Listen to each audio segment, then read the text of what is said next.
How many times have you been in Mexico? I have actually lived in Mexico for 3 years and worked as a professor at the Escuela Superior de Música at the Centro Nacional de las Artes. And during that wonderful period, I toured the country many times and got to know Mexico quite well.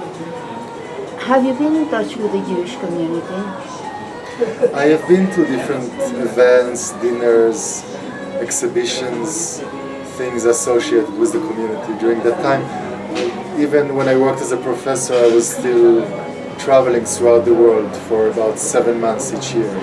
So that left very little time for social communications. Where were you educated and when in the music? I was born in Tel Aviv, and after concluding the bachelor's degree, I studied for 7 years in Germany and Italy, where I received several master's degrees and worked as a freelance artist. I then had fellowships and grants to complete 2 masters and a doctorate in the United States at Temple University in Philadelphia. So I did my studies in these 4 countries, and after that worked as a professor in the United States, in Stockholm for several years, in Mexico City and in Spain. When did you start feeling the attraction to music? Well, my father was the late known Israeli writer Ben Tsalka. So I was always part of a group of writers, philosophers, painters, musicians. So actually the Western classical world was always very close to me. And we've always listened to music, we've always discussed Israeli and world literature, philosophy, great paintings of the past. So it was actually a very natural, cohesive falling into the world of music. I know you have several titles. Can you give me them? In music, like masters and doctor. Yes, I have actually 3 master's degrees in chamber music, in harpsichord, in piano, and my doctorate, which was done actually in piano and in early keyboards. What can you give me the names of the instruments that you play?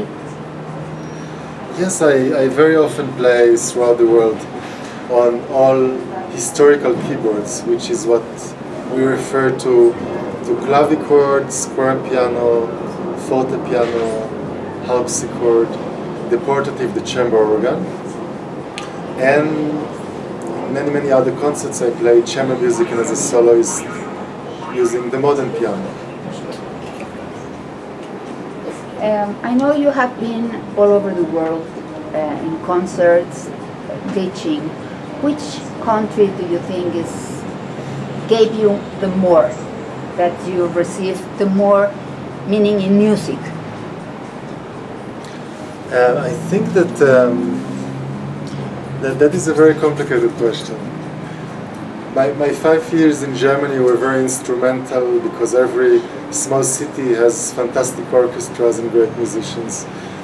And my several years of study in Italy were fantastic because it was Italy. And the States has a very strong academic system where I really taught by fantastic professors.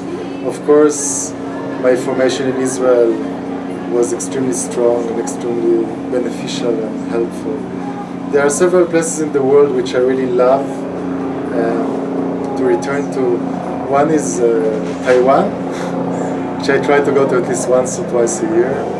I love the people, the food, the way the houses are built, the beautiful nature.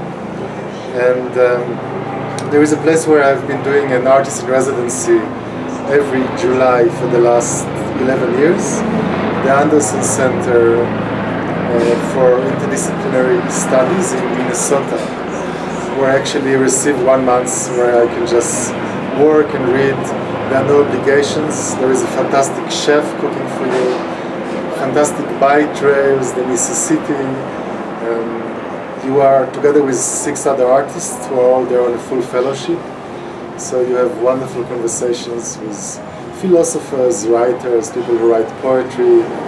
You learn a lot about painting. So I would say that, strangely enough, these are my 2 most favorite places in the world. What do you think about the music, the art music in Mexico? The art music? Yes, the music in Mexico.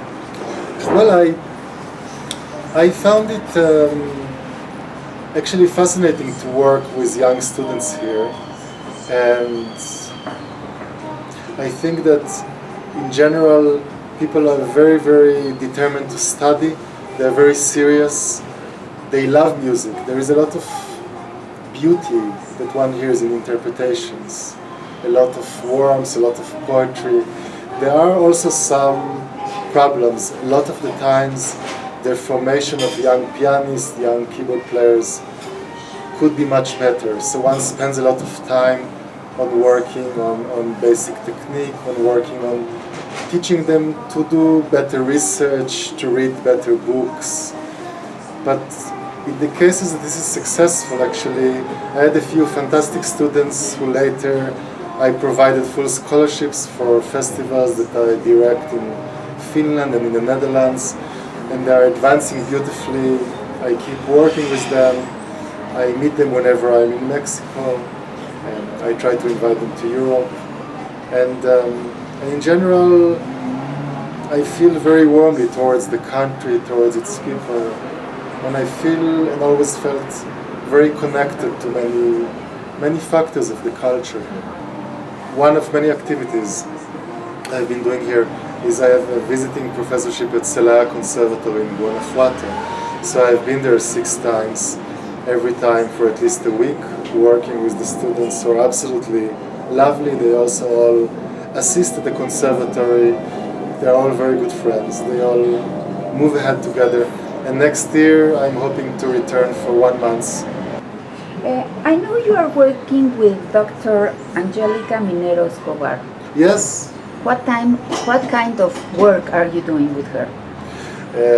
Well, Dr. Angelica Minero Escobar is actually born in Mexico City, and we have been working on a contemporary of Mozart, Daniel Gottlob Turk. This is a composer that I've recorded for Naxos, 5 CDs with his works. We've been working with Altaria editions in New Zealand, which was one of the primary editions of 18th century music in the world. And we published 4 books with modern editions of 30 sonatas by this composer, and they were never published in the 20th or 21st century, so this is the first publication. And she's been doing absolutely fantastic work. I have a feeling that in Mexico, Yes. the musical culture is very low. That not many people receive the cultural, and there are many people that they are like anxious to know about music. What do you think about it? You have been working here, that's what I'm asking you this question. Yes, I think that all over the world we have to fight very much for classical music, for arts, and I've noticed with my students, so teaching in different parts of Mexico and working at the National Center for the Arts, that I think basically it is a matter of falling in love with things. You know, if you can show the beauty, the possibilities, the richness, how much you can advance with the beauty of art, how many possibilities there are, how many great composers there are. When people are convinced, when they receive something, then we have won. Then there are better audiences. But there is always place for improvement, of course. And I would like you to tell us something that I haven't asked you, mainly for the young people.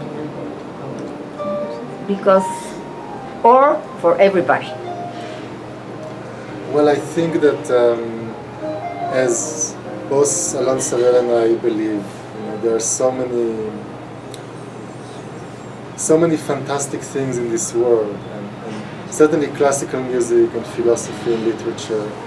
I would tell them to go and sit one day and read all the sonatas of Beethoven, and read many books by Shakespeare, and read many works by great Jewish composers and writers and philosophers, and just be very curious and expand, because really the possibilities are endless. One just needs to, and today we don't have the excuse that things are expensive, because there are whole libraries online, there are whole courses online, there are libraries of notes online, and one should just explore and be open. I would also like to say how happy I am always to return to Mexico and to see the very rich culture of the past, and to interact and encounter the beauty and warmth of people here, the fantastic weather, the food. It is always a great pleasure.